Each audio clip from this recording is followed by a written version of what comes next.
Ada flyover yang kolaps di Jepang ya, akibat gempa. Hai, apa kabar?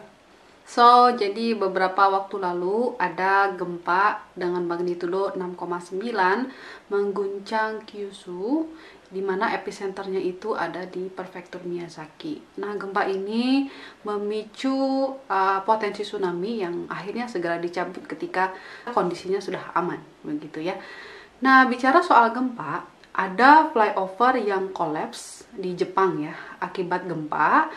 Saat gempa Kobe tahun 1995, saat itu gempanya 7,3 magnitudo. Nah, sekarang kita bicara tentang struktur ya. Nah, kalau kita lihat dari kerusakannya, ini adalah keruntuhan geser ya.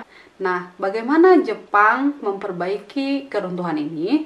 Jadi jembatan yang tadi kolaps itu tidak didemolis, tapi dikembalikan lagi ke bentuk semula begitu.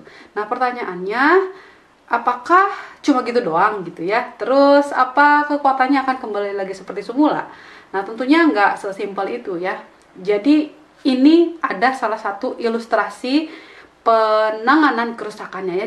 Jadi setelah dikembalikan lagi ke bentuk semula, jadi yang udah jatuh kemudian dibangkitkan kembali gitu ya. Kemudian dilakukan di sekitar piernya itu ditambah tulangan gitu ya di sekitar piernya. Nah, kemudian dilakukan pengecoran kembali gitu dengan mutu beton yang lebih tinggi atau high performance concrete. Metode ini namanya concrete jacketing.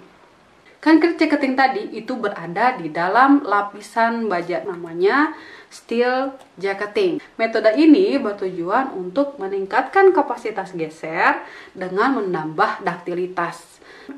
Ini kan akan ada kemungkinan uplift ya, misalnya ada momen begitu ya. Nah, sekarang kapasitas momennya di metode ini ditambahkan menggunakan angkur begitu ya. Jadi struktur yang ini menjadi jauh lebih kaku.